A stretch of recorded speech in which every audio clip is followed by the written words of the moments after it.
So I have some reading updates.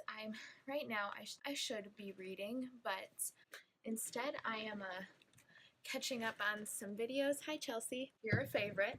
So I have over 170 videos in my watch later playlist on YouTube, so I'm feeling a little bit stressed about that, but I'm just watching videos right now and doing some planning in my bullet journal. But after that, I want to quickly run and then I am going to read. I am actually going to crack down and read. But last night I finished my second book of the readathon, and that was The Afterlife of Holly Chase by Cynthia Hand. I actually really liked this. So it's about Holly Chase, who is visited by the three ghosts from the Christmas Carol, Christmas past, present, and future, and she is kind of given this chance to change her ways because she's very spoiled, she's very selfish, she doesn't really think about others, but instead she basically just continues to live her life the way that she has always been living it, just caring about herself and not really giving to others.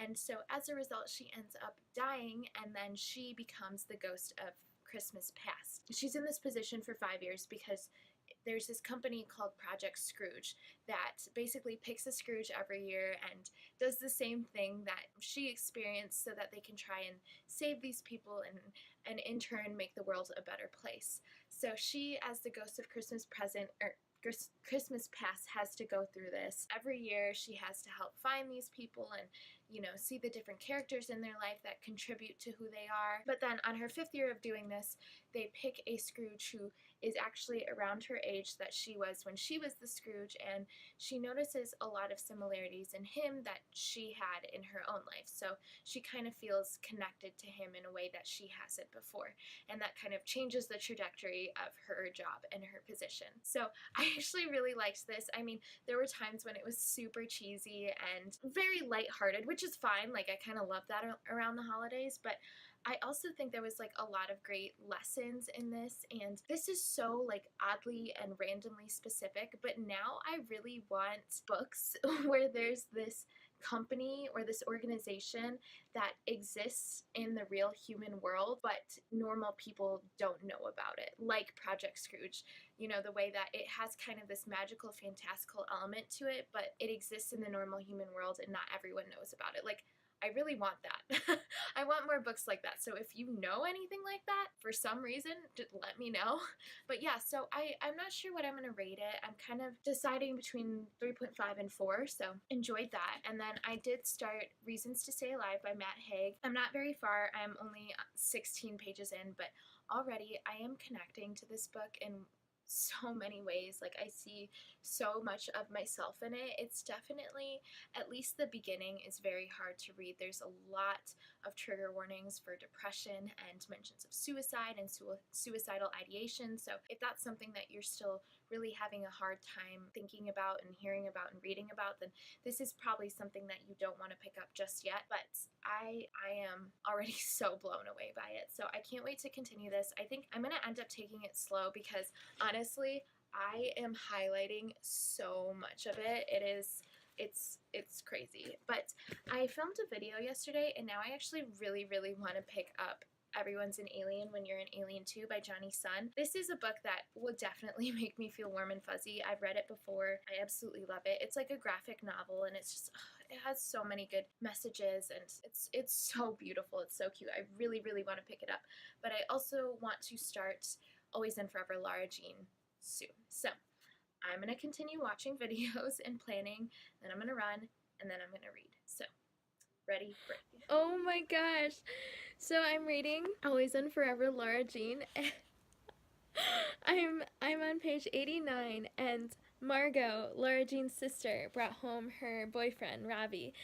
And she just said to her dad that her boyfriend is going to be staying in her room with her. And I'm honestly floored because that was so ballsy. Like, I could never say that to my dad. Like, okay, I'm gonna keep reading. Alright, so I am 100 pages into Always and Forever Lara Jean. That's chapter 12. So far, I'm liking it. I don't know though. Like, I kind of feel like I should have just left this book as the first book in the series and not really kept it going. Like, I know like the end of the first book kind of alluded to the fact that there was going to be more in the series, but I don't know. It's just, I don't know where this is going, and I have a feeling I'm not going to like it, so we'll see. But on the other hand, like, I just ended on a really sweet moment between Margot and Lara Jean. I love the family dynamic in these books. I think it's so perfect. It's something I never got to experience growing up because I didn't have any brothers or sisters, but just being able to read about it and to see how much they care for each other and how much Lara Jean's dad is so invested in their lives, it's really sweet. So I do love that part of it. As far as the romance goes, I don't know how it's gonna end, but we'll see. Hey everyone, happy Saturday. So I'm in my car again, which seems to be on brand for my vlogs now. But yeah, so I just wanted to give a quick update. Yesterday I did finish Always and Forever Lara Jean. I finally finished the trilogy, so I guess that means that I'm finally gonna let myself watch the Netflix movie. But I don't really know where I'm going to rate that book.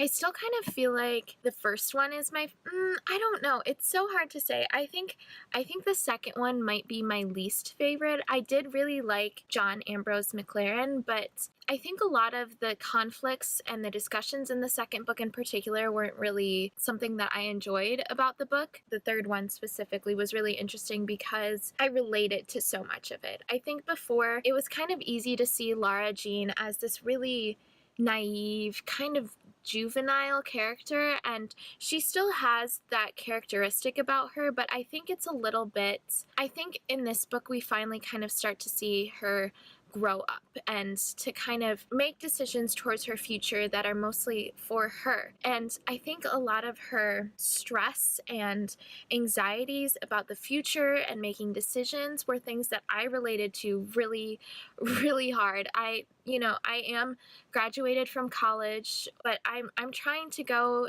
onto graduate school, and I don't know if that's going to happen next year or the year after that or when it's going to happen, but it's brought so much stress and waiting and confusion into my life, and I think so much of that was portrayed in this book that I was really able to relate to. I think at the end, the way that it ended was nice. I think it was good that Lara Jean made the decision that she did as far as college and stuff. I think that she stayed true to what she wanted and to who she was. So that was something that I was really happy to see. I think so many times we see protagonists feeling like, or female protagonists in particular, feeling like they have to make decisions based off of a guy or a love interest, and that's not always realistic. I think so often we need to be able and willing to make these decisions for ourselves and for what's best for us, and I'm glad that she realized that in the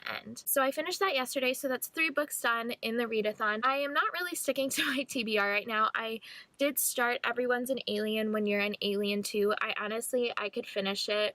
Like, I could have finished it last night, but it was already pretty late, so I only got about a quarter of the way through. So honestly, I'm gonna sit here in my car and finish this right now because I can. It's so quick, it's so beautiful, I love it so much. It's basically about this alien who is sent to Earth by other aliens, by his own alien race, I guess, and he's kind of given the task to find out about humans and to really understand them and get to know them. And along the way, he talks to a lot of different beings. I guess he talks to animals and trees, and it's just about what existence means and how different people with different characteristics essentially are able to live their lives. Oh, it's so hard to explain. Like, there's so much to it, and it's so wonderful, honestly. If you are curious at all about this book, I really honestly highly recommend picking up, because just the way it's written and the story and the messages behind it are so powerful. I absolutely love this book. This is my second time reading it, and honestly, I might make it a habit to reread it at least once a year, probably more. So I'm gonna read. I still haven't made any progress on Reasons to Stay Alive by Matt Haig, but this is something I'm gonna continue to work on throughout the weekend. So yes, those are my reading plans as of right now. I'm just gonna sip my coffee in my car. I'm gonna read, and yeah. Also, I totally forgot to mention this. I woke up this morning and I had over 100 subscribers. That is insane to me because I just came on here. I just started making videos because I wanted to talk to more people about books, and now there are over 100 people that I can talk about books with. And that is just a number that honestly I can't quite wrap my head around. And the thing is, like, you know, I know my channel's small compared to other people, but for me that is such a huge milestone, and I'm so proud of it. And I'm so grateful to everyone who has given my channel a chance, who has just clicked on my videos and watched it and commented and chosen to subscribe. I'm so thankful to everyone I've gotten to interact with on Twitter, and just there's so many amazing people in this community that I can't express my gratitude to all of you, to anyone watching this, to anyone who might watch this, to I'm so grateful. Thank you from the bottom of my heart. I love you all. So thank you. Hi everyone, so it is Monday evening, it is dark outside, so that is just kind of how this weekend has gone. Basically, I was out of town because I was visiting a friend, so I really just wanted to be with them and to spend time with them and not really focus on taking out my camera or my phone and filming and everything like that. So it was a great weekend. I had such a good time, but I really didn't get a ton of reading done. So I just wanted to go ahead and wrap up this vlog and this readathon. I didn't do quite as bad as I thought I was going to do, which I'm pretty pumped about. So I did end up finishing 4 books and started a 5th. And I think I technically finished all the challenges, so let's take a look. So the first book I read was Snow and Love by Casey West, Amy Friedman, Melissa De La Cruz, and Nick Stone. It was a short story collection of 4 little stories regarding YA romance and Christmas and all of that good stuff, and I did enjoy it. I enjoyed the first and the last stories more than the middle 2, a lot more than the middle 2, but I think all around I'm going to end up giving it 3 out of 5 stars. The second book that I read and finished was The Afterlife of Holly Chase, which I really enjoyed way more than I thought I was going to. I thought the story had a really good message. I thought the ending was perfect. I honestly did not want it to go any other way. This honestly I think was my favorite read of the readathon. Oh, so the first book, Snow and Love, went for reading the group book. I listened to holiday music as I read it. I think they're counting it as a short book. It is a holiday read, and it had red or green on the cover. So I think it covered all the challenges. The Afterlife of Holly Chase, of course, also has red on the cover.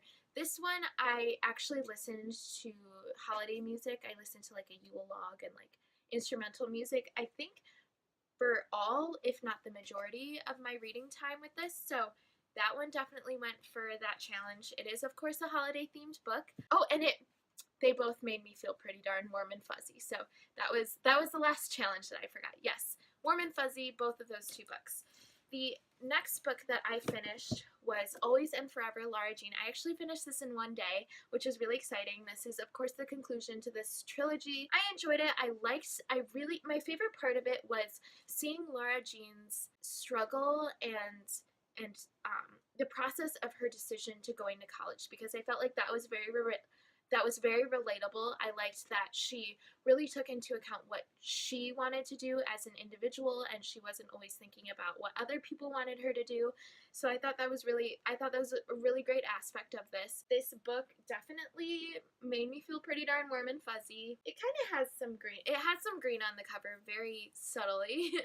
And yeah, so Always and Forever, Lara Jean. I still think the first book was my favorite, so this was probably going to be a 3.5 out of 5 stars. And then the last book that I read or finished was Everyone's an Alien When You're an Alien Too by Johnny Sun. This is like a graphic novel. It is my second time reading it and is one of my all-time favorite books. It is so beautiful, so cute, makes you think. It's so much packed into one. So I'm so happy I read this again. It was not on my TBR, but I'm honestly glad I picked it up for this readathon because it felt very appropriate for the end of the year. So 5 out of 5 stars, easily one of my favorite books of all time. And finally, I started Reasons to Stay Alive by Matt Haig. I didn't get very far in it because honestly, I wanted to really annotate this, so I never really got a chance to sit down and dedicate my heart and soul to this, but I can't wait to continue it because it's honestly, it feels so relevant to my life, and it's a book that I relate to so incredibly much. Like I don't think I've ever had that experience where I relate to a book and just what it's telling me this much. So if you have ever suffered from depression or anxiety, this is a book that you might want to pick up. I mean, there are huge trigger warnings for mentions of suicide, suicidal ideation, depression, all of that stuff. So if that's something you're sensitive to or you're still kind of dealing with, then maybe be wary if you decide to pick this up. But if it's something that you want to feel like someone can really relate to how you're feeling on it, then this is a great book for that.